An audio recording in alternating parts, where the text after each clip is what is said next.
देखिए, ये मांग रखने का लोकतंत्र का एक तरीका है।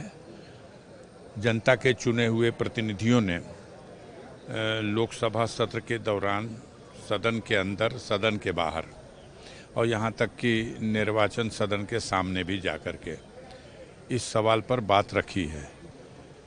अच्छी बात ये हुई है, इसका असर सरकार पर या निर्वाचन आयोग पर तो कोई खास दिखाई नहीं दे रहा। घबराहट है जो चोरी और बेईमानी करने वालों के अंदर होनी चाहिए, स्वाभाविक है, वो घबराहट दिखाई दे रही है।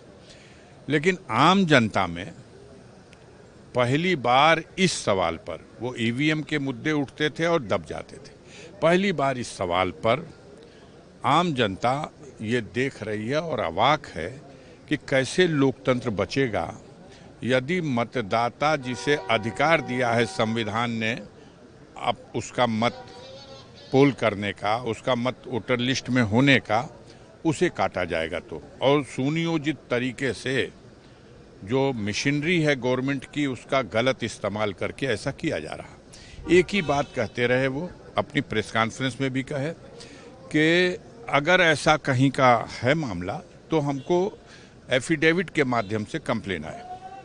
माननीय अखिलेश यादव जी ने पहले इस सवाल को उठाया था और उस समय भी यही सेम बात कही गई थी कि एफिडेविट के माध्यम से अपनी बात कहिए। चुनाव आयोग ने कहा था 18,000 लोगों का जो नाम काटा गया उनकी एफिडेविट दी गई और उस पे आज तक कोई कार्रवाई नहीं हुई। कल तक तो चुनाव आयोग और बीजेपी के नेता ये कहते रहे कि ऐसी कोई एफिडेविट नहीं है, लेकिन आज आप देख लीजिए उत्तर प्रदेश के कई जनपदों से, कासगंज से, बाराबंकी से कई जिला अधिकारियों ने इस पे सफाई दी है और ये कहा है कि नहीं, जो एफिडेविट में आरोप लगाए गए थे तो वो सही नहीं थे, वो नाम लिस्ट में है। ये कौन सी बात है? उसने एफिडेविट दिया, एक्शन क्या हुआ? आपकी चोरी पकड़ी गई, आपने नाम तो डाल दिया।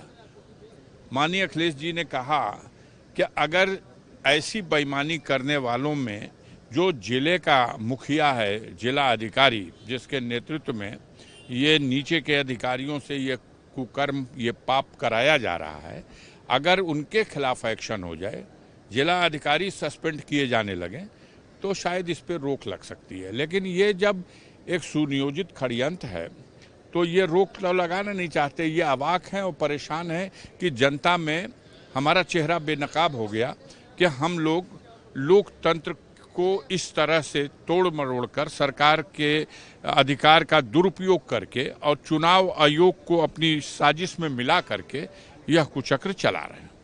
रहा जहां तक सवाल आपने कहा कि वो बिल ला रहे हैं, हाँ, ये बिल जो है आप स्वतः स्पष्ट है कि पहली बार ये संविधान संशोधन के नाम पर ये जो बिल ला रहे हैं, इसमें ये कहने जा रहे हैं कि किसी भी राज्य का मुख्यमंत्री या प्रधानमंत्री जो भी, अगर वो किसी ऐसे क्राइम में जिसमें 5 साल से अधिक की सज़ा है और वो अरेस्ट कर लिया जाता है और वो 30 दिन से अधिक अगर न्यायिक अभिरक्षा में, जेल में या पुलिस अभिरक्षा में है, तो उसकी वो पद और वो सदस्यता समाप्त हो जाएगी।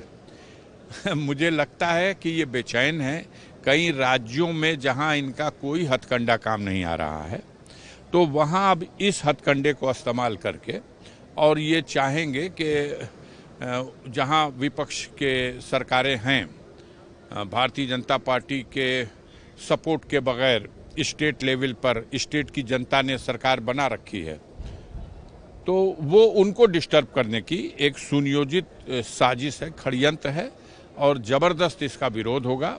यह अलोकतांत्रिक बिल लाया जा रहा है। संविधान में ऐसा इनको अधिकार नहीं है कि इस तरह का बिल ला सकते हैं। इसका विरोध किया जाएगा और देश की जनता को इसके बारे में बताया जाएगा। हमसे जुड़े रहने के लिए हमारे YouTube चैनल को सब्सक्राइब करें और नई वीडियो की नोटिफिकेशन के लिए बेल आइकॉन को दबाएं।